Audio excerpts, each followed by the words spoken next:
संगत जी प्यार से बोलिए श्री वाहे गुरु जी। नौवें गुरु नानक श्री गुरु तेग बहादुर साहिब जी का ये शब्द, साधो एह तन मिथ्या जानो, या पीतर जो राम बस्त है, साचो ताहे पछानो। इस शब्द का भाव जिसे दृढ़ हो गया, साध संगत जी जिस किसी के मन में इस शब्द का भाव दृढ़ हो गया, उसने जीने का ढंग सीख लिया और उसके जीने का ढंग ही बदल जाएगा।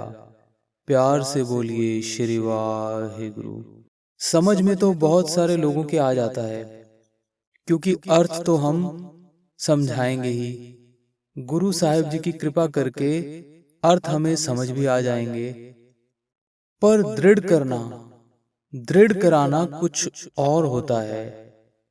संगत जी प्यार से बोलिए श्री वाहेगुरु। घर सुख बसया बाहर सुख पाया, कहो नानक गुर मंत्र दृढ़ाया। दृढ़ाने का भाव समझाना, समझ में हमारे सब कुछ आ जाता है, पर उस पर चलने की हमारी ताकत नहीं होती। प्यार से बोलिए श्री वाहेगुरु। हमें पता है सच बोलना चाहिए, पर जब समा आता है झूठ बोल देते हैं। ताकत नहीं होती कि सच बोल दें, चाहे जितना बड़ा नुकसान हो जाए। सच बोलने की हिम्मत ही नहीं होती। ताकत गुरु बख्शता है संगत जी, ताकत गुरु बख्शता है। उसे कहते हैं दृढ़ कराना। प्यार से बोलिए श्री वाहेगुरु। शब्द का भाव अगर दृढ़ हो गया संगत जी, दृढ़ होने का मतलब है अंदर समा गया, हमारे मन में उतर गया, तो जीवन बदल जाएगा। यह जीवन रूहानियत भरा हो जाएगा। यह जीवन अत्यंत दिव्य हो जाएगा। एक पंक्ति का अर्थ समझे, साधो ए तन मिथ्या जानो। इस शरीर को मान ले कि यह झूठा है। प्यार से बोलिए श्री वाहेगुरु जी। पता हम सबको है, यह किसको नहीं पता कि यह शरीर मिथ्या है। यह जानता सब कोई है, पर मानता कोई कोई है। प्यार से बोलिए श्री वाहेगुरु। संगत जी पता हम सबको है, पर दृढ़ नहीं है। यह बात दृढ़ नहीं है। या पीतर जो राम बस्त है, साचो ताहे पछानो। एक ही चीज है जो शरीर के अंदर है, वो है आत्मा, परमात्मा का अंश। प्यार से बोलिए श्री वाहेगुरु। वह राम इस शरीर के भीतर ही बसा हुआ है, केवल वही सच है। वही इसमें एक सच्ची बात है, बाकी सब झूठ है। संगत जी बड़ी ही प्यारी पंक्ति इस शब्द की है। थोड़ा समझ लें फिर आनंद लें। देखिए कितना आनंद बढ़ जाएगा।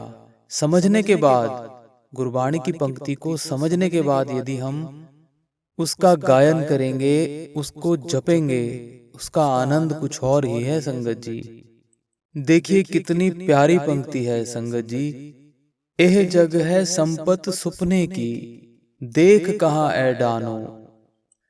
संगत जी प्यार से बोलिए श्री वाहेगुरु जी। संगत जी वाहेगुरु, यह कथा सुनते सुनते भी हमें नाम जपना नहीं भूलना है। प्यार से हमेशा जपते रहना है श्री वाहेगुरु। हम सबके प्यारे पूजनीय श्री बाबा नंद सिंह जी महाराज इस शब्द को समझाया करते थे। कहते थे कोई आदमी सपने में धनवान हो जाए, है बड़ा गरीब, पर हो जाए धनवान सपने में, महलों में रहने लगे, गाड़ियां हों, बंगले हों, नौकर चाकर हों, सपने में तो अमीर बन गया। अब नींद से जाग गया है, उसके बाद भी अहंकार से घूमता फिरे कि मैं तो अमीर आदमी हूं, धनवान हूं, बड़ा सेठ हूं, तो उसे क्या कहेंगे। संगत जी प्यार से बोलिए श्री वाहेगुरु जी। संगत जी उसे तो मूर्ख ही कहेंगे ना, क्योंकि वो तो सपना था।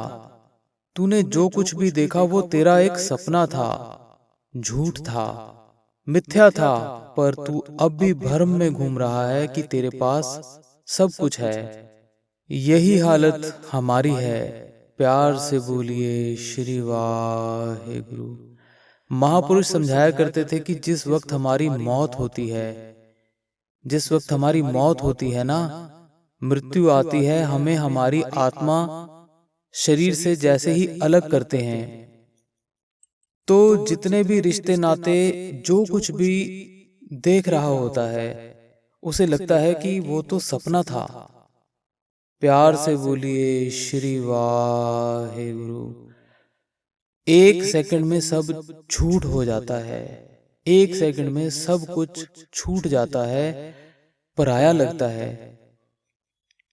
और गुरबाणी में श्री गुरु तेग बहादुर साहब जी यही समझा रहे हैं, एह जग है संपत सुपने की, देख कहाँ ऐ डानो। हे मनुष्य, जो कुछ भी तेरे पास है, यह एक सपना चल रहा है। तू जिसे सच समझकर पकड़ कर बैठा है, अहंकार में घूम रहा है, मेरे पास इतना कुछ है, एक सेकंड लगेगा, सपने में सब तब्दील हो जाएगा। जैसे ही मौत आएगी, एक सेकंड में सब कुछ पराया हो जाएगा। एक सुई के नोक के बराबर भी तेरे पास कुछ ना रहेगा, कुछ भी तेरे पास तेरे साथ नहीं जा सकता। तो वह तो पछताएगा जिसे अभी भी समझ ना आए। तो संगत जी, हमें इस बात की अब समझ आ गई है कि यह सब कुछ पराया है, यह सब कुछ एक क्षण में पराया हो जाएगा। यह वाणी कह रही है, गुरु नानक की वाणी। गुरबाणी तीन काल सत्य है, आद सच, जुगाद सच, है भी सच, नानक होसी भी सच। ये वाणी तीन काल सत्य है। प्यार से बोलिए श्री वाहेगुरु जी। किस बात का अहंकार कर रहा है? संग तिहारे कछु न चाले, ताहे कहाँ लपटानो। जो कुछ भी तेरे पास है, एक सुई के भी बराबर तेरे साथ नहीं जा सकता। प्यार से बोलिए श्री वाहेगुरु। क्यों इससे लिपट कर बैठा है? श्री गुरु तेग बहादुर साहब जी समझा रहे हैं, अगर यह बात दृढ़ हो जाए, साध संगत जी जरा विचार करके देखिए, ये जितने लोग बड़ी बड़ी रिश्वतें, जितने बड़े बड़े घोटाले करते हैं, यदि यह एक छोटा सा विचार श्री गुरु तेग बहादुर साहब का उनके कानों में पड़ जाए और उनको समझ आ जाए ये बात कि यह सब कुछ मिथ्या चल रहा है, यह सब कुछ सपना चल रहा है, और सपने में किया हुआ कर्म ये हमें कितना दुखदाई होगा। क्योंकि वो निरंकार, वो राम तो अंदर ही बैठा है, सब कुछ देख रहा है कि हम क्या पाप कर रहे हैं, कितने गरीबों का खून निचोड़ कर हम ये कमाई इकट्ठी कर रहे हैं, कितनी रिश्वतों से हमने पैसा इकट्ठा किया है। तो ये सब कुछ भी ना हो, कोई भी रिश्वत ना ले, कोई भी इतने बड़े बड़े घोटाले करके इतना धन, संगत जी अपने जीवन में हम इतना धन खा भी नहीं सकते, कितना खर्च लेंगे, कितना क्या कर लेंगे, पर जोड़ा हुआ है कई हजार गुना ज्यादा। सामान 100 बरस का, पल की खबर नहीं, ये हालत है। तो ये सब इतने बड़े बड़े पाप जो हो रहे हैं, यह सब क्यों हैं?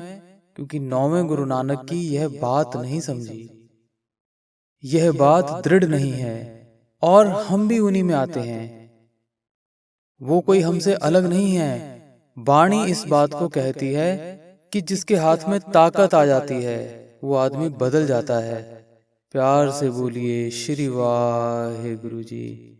आज हम उनकी निंदा करते हैं, उनकी जगह पर यदि हम खुद उस कुर्सी पर बैठे होते तो हम भी वैसे ही हो जाते। जब तक साध संगत की प्राप्ति नहीं है ना, तब तक हम सब मैले कुचैले विचारों वाले हैं। प्यार से बोलिए श्री वाहेगुरु जी। और संगत जी जिसे संगत मिल जाए, तो गुरु नानक साहब कहते हैं सत्संगत मिले सो तरया। उसे यह बात समझ आ सकती है क्योंकि गुरु साहिब की कृपा, गुरु साहिब की कृपा से यह बात दृढ़ हो सकती है। हमारे मन में बस सकती है यह बात कि यह सब जग मिथ्या है, केवल एक सत्संग, साधुओं का संग और गुरु साहब की बाणी तीन काल सत्य है। गुरबाणी कहती है नाम रहो साधु रहो, रहो गुरु गोविंद, कहो नानक है जगत में किन जपियो गुरुमंत। तो जो साधु की संगत करते हैं, जो संगत के किले में रहते हैं संगत जी, वह इन सब कमियों से, कलयुग से और ऐसी कोजी हरकतों से, धन इकट्ठा करने वाली या और जुल्म करने वाली, पाप करने वाली वृत्ति उनको नहीं सता सकती, क्योंकि उसके पास गुरु की मत है, संगत का बल है उसके पास। और जिसके पास संगत का बल है, मानो परमेश्वर ने उसे अपनी बाजू पकड़ा दी। यह वचन धन धन प्यारे बाबा नंद सिंह जी महाराज का है कि मान लो कि पिछले गुनाह कर करके यदि किसी ने निरंकार से माफी मांग ली, तो क्या निशानी है कि निरंकार ने उसे बख्श लिया? सबसे बड़ी निशानी यह है कि उसे साधु की, उसे संगत की प्राप्ति हो जाएगी। संगत जी प्यार से बोलिए श्री वाहेगुरु जी।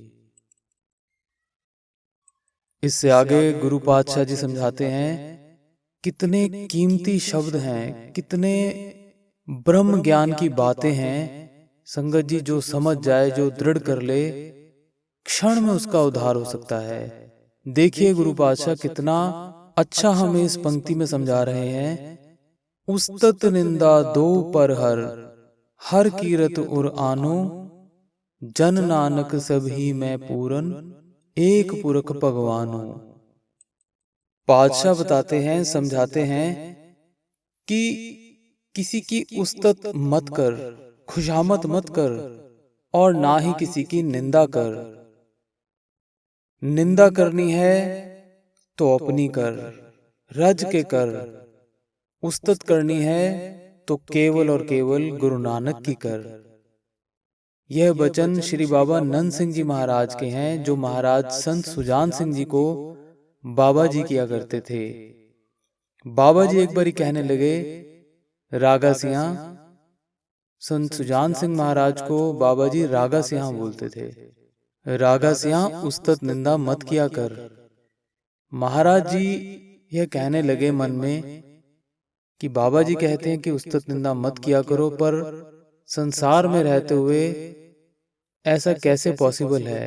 क्योंकि जब तक बड़े बड़े प्रबंधकों के आगे झूठ सच उनकी उस्तत निंदा ना करो, तो कैसे संसार में रह सकता है कोई?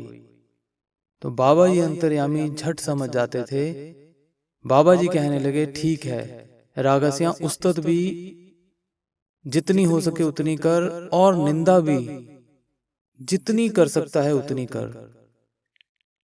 तो संत सुजान सिंह महाराज ने कहा, बाबा जी कैसे? बाबा नंद सिंह जी महाराज समझाने लगे कि रागा सिंह, यदि उस्तत करनी है तो गुरु नानक की कर, केवल गुरु नानक की, और निंदा करनी है तो अपनी कर, रज के कर, जितनी कर सकता है उतनी कर।